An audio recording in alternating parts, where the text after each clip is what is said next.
Hello guys, welcome to my channel GT lectures. तो friends, कैसे हैं आप सभी? आई होप आप सभी अच्छे होंगे। तो इससे पहले वाले चैप्टर में हमारे पास 2 यूनिट थी जो हमने कंप्लीट कर लिए है। आज हमारे पास है चैप्टर नंबर 2 जो है विद्युत विभव तथा धारिता। ठीक है, तो सबसे पहले हम समझेंगे कि विद्युत विभव किसे कहते हैं, फिर हम समझेंगे आय के टॉपिक एंड फिर हम आएंगे धारिता पे। ठीक है, तो सबसे पहले बात कर लेते हैं विद्युत विभव हम किसे कहते हैं। ठीक है, कि मान लेते हैं हमारे पास इस एरिया में हमारे पास क्या है, विद्युत क्षेत्र है। ठीक है, इसमें किसी परीक्षण धनावेश को, यानी मान लेते हैं कि ये हमारे पास इस तरीके से है, यहाँ पर से इसके चारों ओर जो है क्या है, विद्युत क्षेत्र है, और इसमें स्थित किसी धनावेश को मान लेते हैं ये धनावेश है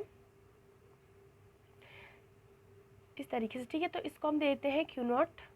परीक्षण धनावेश है तो हम इसको किससे दिखा देते हैं, क्यू नॉट से।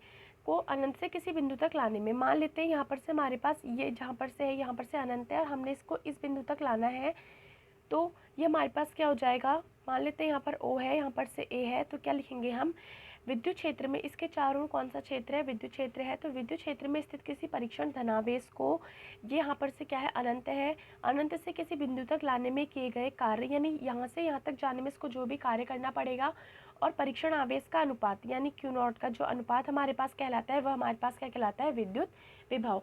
और ये हमारे पास विद्युत विभव एक कैसी राशि है, अदिश राशि है।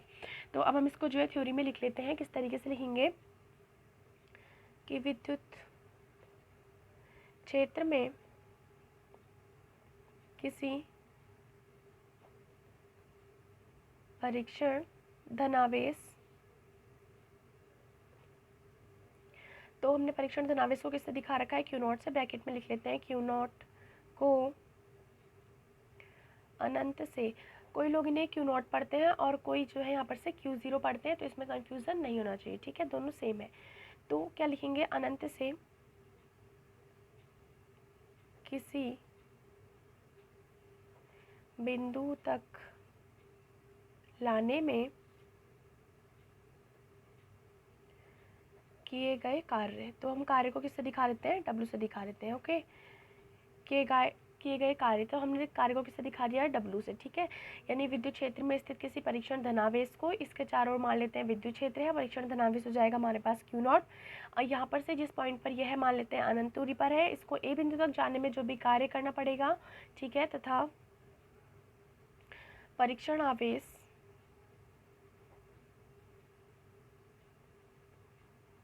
क्यू नॉट के अनुपात को, क्यू नॉट के अनुपात को उस बिंदु पर, जहाँ पर से हमने क्या निकालना है, A बिंदु पर मान लेते हैं, इसको यहाँ जाने में जो भी कार्य करना पड़ेगा, या इस बिंदु पर क्या कहलाएगा, उस बिंदु पर विद्युत विभव कहते हैं।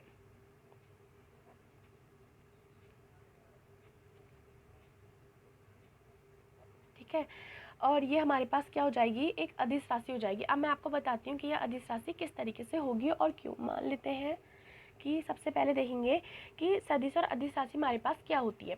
ठीक है, जैसे मान लीजिए आपने कोई कार्य करा, मान लेते हैं आप दीवार पे क्या लगा रहे हैं, धक्का लगा रहे हैं। ठीक है, तो आपको उसमें दिशा की जरूरत तो होगी नहीं। ठीक है, कार्य आप जब आप कर रहे हैं, मान लेते हैं आप दीवार में धक्का लगा रहे हैं या फिर आप अपने कॉपी में लिख रहे हैं, ये भी एक तरीके का कार्य है। तो जब आप अपने कॉपी में काम कर रहे हैं या फिर आप दीवार में धक्का लगा रहे हैं या फिर आप कोई भी काम कर रहे हैं, तो आपको उसमें ज़रूरी नहीं है कि दिशा का ज्ञान होना जो है ज़रूरी है। ठीक है, और जैसे मान लेते हैं और विद्युत विभव में हमारे पास क्या आ जाएगा, आवेश, और क्या आ जाएगा, कार्य। ठीक है, तो कार्य में अगर आपको दिशा पता हो तो ठीक, नहीं पता हो तो कोई ज़रूरत नहीं है। जैसे आप लिख रहे हैं तो आपको दिशा का पता होना चाहिए कि आप उत्तर दिशा में लिख रहे हैं कि पश्चिम दिशा में लिख रहे हैं, इससे कोई भी जो है फ़र्क नहीं पड़ता है। ठीक है, तो यहाँ पर से हमारे पास क्या हो जाएगा, जो हमारे पास विद्युत विभव हो जाएगी, यह एक अदिश राशि हो जाएगी। ठीक है, अगर आपको इस टॉपिक पे कन्फ्यूज़न होगा तो आप कमेंट बॉक्स में बता सकते हैं। मैं आपको एक अलग से जो है सदिश और अदिश की जो है एक वीडियो बना के बता दूंगी कि किस तरीके से इन दोनों में डिफरेंस है और किस में सदिश लिखते हैं और किस में अदिश लिखते हैं। ठीक है, तो ये हमारे पास हो जाएगा। अब जो हमने थ्योरी लिखी है इसको हम फॉर्मूले में जो है चेंज कर लेते हैं। ठीक है, तो जो हमारे पास परीक्षण आवेश था कितना था, क्यू नॉट हो जाएगा, और हमने जो कार्य करा है वो कितना है, W है। ठीक है, तो विद्युत विभव यानी V इज इक्वल टू क्या आ जाएगा, W अपॉन क्यू नॉट। मैंने क्या बोला, किया गया कार्य और परीक्षण आवेश का अनुपात यानी क्यू नॉट जो है क्या कहलाएगा, विद्युत विभव कहलाएगा। तो हमने ये निकाल लिया विद्युत विभव। अब हम निकाल लेंगे इसका मात्रक। ठीक है, तो तो मात्रक निकालने के लिए सबसे पहले हम क्या देखेंगे, देखो कार्य जो है, कार्य का मात्रक क्या हो जाता है हमारे पास, जूल, और अपॉन जो हमारे पास क्यू नॉट जो है एक आवेश है, तो आवेश का मात्रक क्या हो जाता है हमारे पास, कूलाम। जूल को हम जे से दिखा देते हैं, कूलाम को हम सी से दिखा देते हैं, तो मात्रक यहाँ पर से क्या आ जाएगा, जूल प्रति कूलाम। ठीक है, और इसका जो हमारे पास एसआई पद्धति में मात्रक क्या हो जाता है,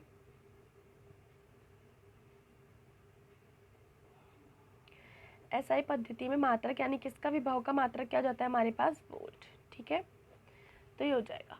तो अब जो है अगर आप इसकी विमा निकालना चाहते हैं तो देखो क्या किस तरीके से निकाल लेंगे,